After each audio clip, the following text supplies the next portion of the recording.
So let's now go through how we're going to talk a candidate through preparing to resign. Now this applies to contract and permanent candidates. It's a little bit more emotionally intense for a permanent candidate than a contract candidate. Nevertheless, it makes sense to follow the process. Now first off, ideally you do this in person because there's a lot of communication that comes through with body language, and if someone's about to make a big decision and it's going to be an emotional, difficult process, you want to make sure they're in the right frame of mind to do it and you're convinced they're going to execute what you're explaining them to do well.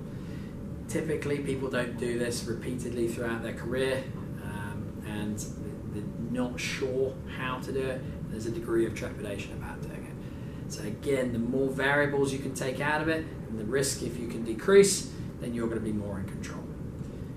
In terms of meeting them in person, in general, you want to have met the candidates through the process roughly the same number of times as a multiple of 10,000 in the deal size.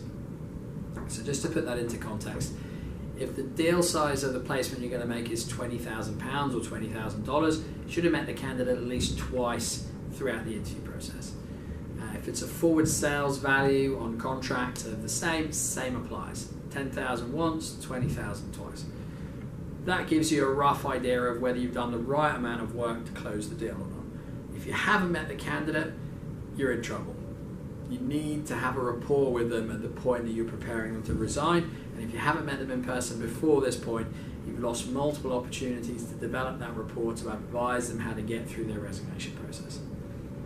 So, we're meeting them again, we're preparing them to resign. First point is ideally get them to bring with them or print off yourself the emails they've sent you through the interview process confirming why they were excited about the job.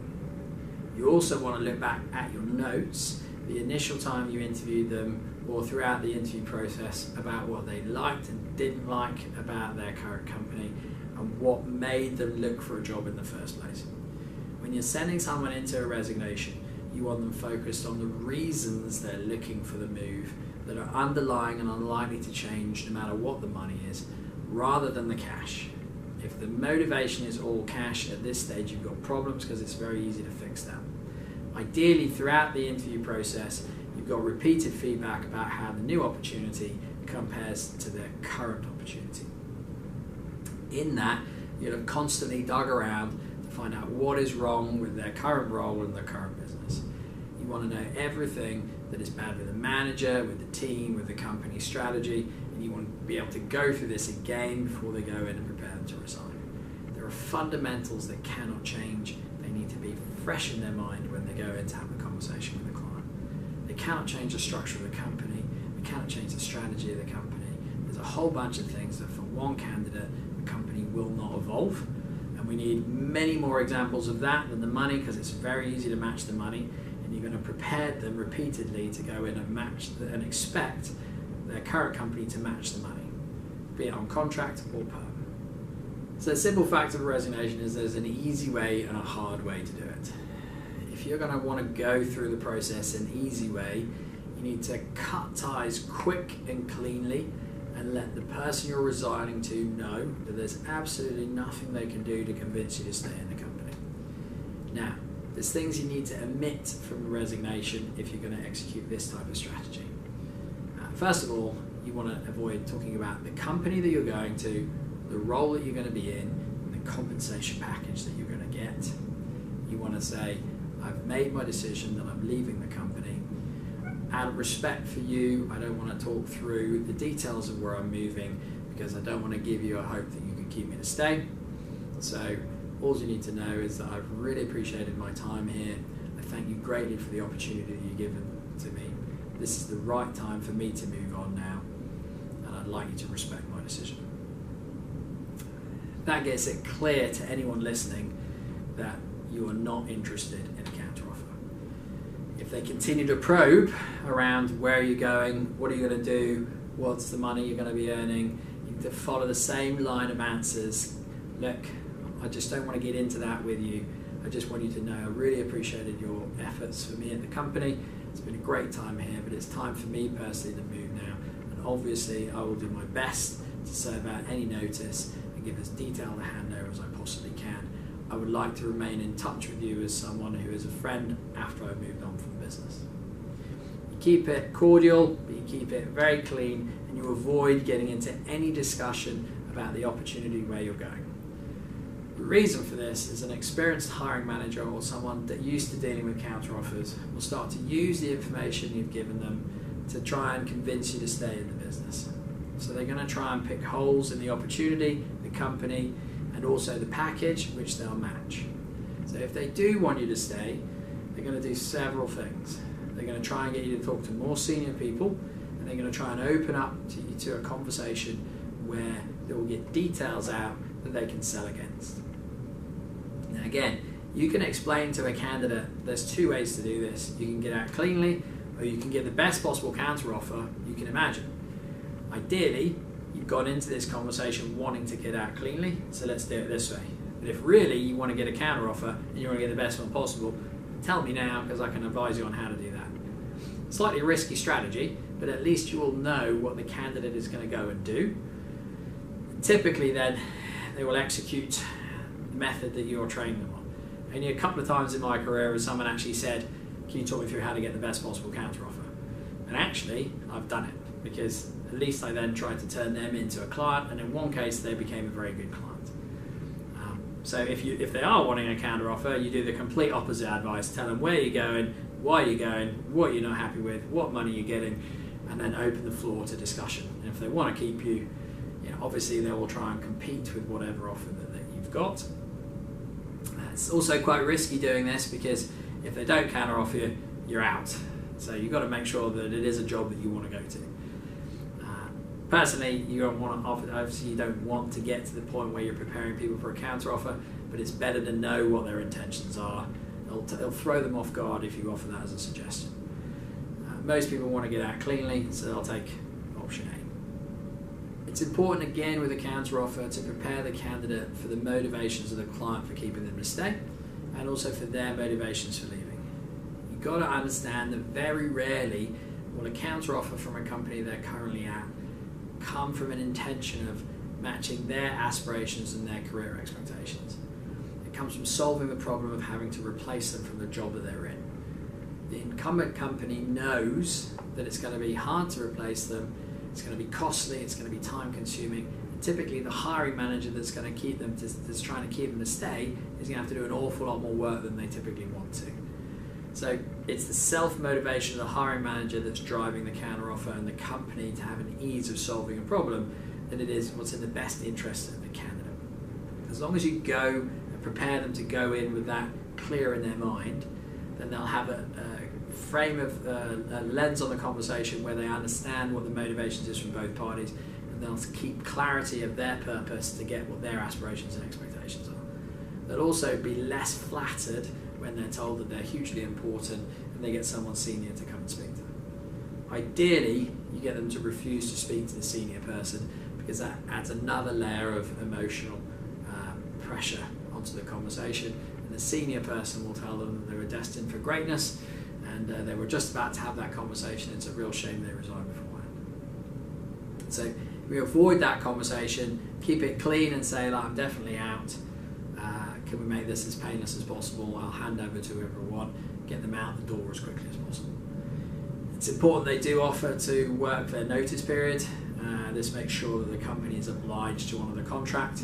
Very rarely would a company mess around with that, but also out of common courtesy, to say that you will work your full notice period and you will do as detailed handover as possible will prevent any bridges being burned.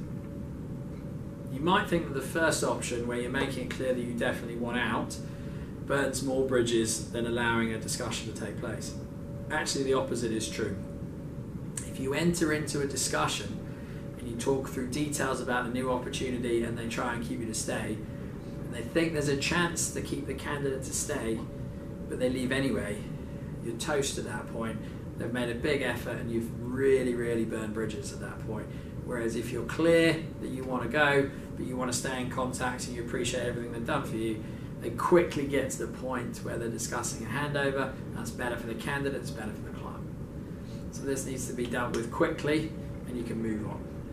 Bear in mind, in permanent roles where the notice period is a long period of time, in the UK up to 3 months on a regular basis, they will keep trying throughout the process of their resignation and their notice period to chip away at them to keep them to stay.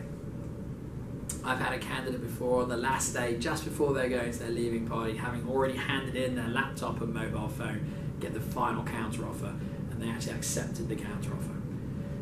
Two on the same day at the same company, one stayed, one went.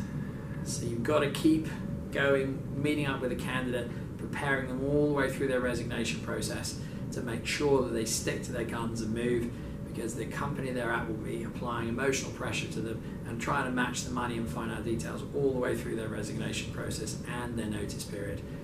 In the US, it's a lot quicker and easier because notice periods tend to be a bit shorter. However, the counter offer comes heavy and intense real quick, and that could be even worse than a long drawn out process. The key to counter offers and resignation prep is to discuss it all the way through the process so nothing comes as a surprise at the end. As long as the candidate is mentally prepared for the conversation, is ready to have it, and knows what format it will take, you can't really go too far wrong. However, some of them will still accept the counteroffer. If a candidate is going to accept a counteroffer, there comes a point where you've got to stop pushing. It's very difficult to know when this is, but when it's become obvious that they do want to stay, and some of them will, you've got to try and think, what can I get out of the situation still? What you don't want to do is get to the point where the candidate stops talking to you. If they've stopped ringing you and telling you what's going on with the situation, you've lost control and you've lost the relationship. You also don't want to push to the point where they no longer respect you as a consultant. So you've got to try and think, what can I get out of the situation now? They know I'm good, they know I've got them an offer. Can I turn this into a client? Can I become a supplier to them? What's the best I can get out of it? Can I get referrals of other people who could be right for the role that I'm trying to fill? It's frustrating, but you don't want to burn your bridges with a candidate who's become a client who you know is good, who you know you can get offers for. Now, the reality of counter offers, if you've managed the process correctly, is even if they stay, it's likely that they'll still leave in 6 months' time, or definitely less than a year, because you will have agreed with them the things that the company has to change in order for making stay there worthwhile. It's likely, because as we discussed, there's fundamentals in the company that won't change, that they'll become frustrated again over time. You want to be the person that they go to when they're frustrated, or in the rare occurrence that it works out really well and they stay, you want to be the person that they come to recruit from. So you've got to make sure you have this balance right, when to push and when to sell, and when to accept defeat graciously and maintain a relationship. That can end up being your best client. Now, as with every other call that we're going to prep someone for, or a conversation that we're going to have an agreed action. We know what time the resignation is going to take place, we know who they're going to resign to, we've prepped them for it. We want to hear back from them as soon as possible so we can control what happens next. If they are going to make them talk to someone else, we need to prepare them for that. So we agree a time that they're going to call us, or at least the time straight after the resignation, so they call us first thing to let us know how it's gone. We need to try and keep control of the situation. By agreeing that up front, we've got a chance that it happens, and then we can relay information to the client, to the candidate, that enables us to stay in control and gives them the confidence of going through the resignation process smoothly. I've had candidates that have been put in a room, given papers to read, highlighting articles about how bad the company they're going to is, and they've had people come in one after the other to tell them that they're crazy. In that instance, you need them to take a step out, so ask them for some fresh air or something, and call you. So just prepare them to be extracting themselves from any particularly intense conversations, and give you a call, and then you can stay in control of the process and you can give them advice. You want to stay an advisor at this point rather than a consultant who's aggressively selling to them they must take the opportunity.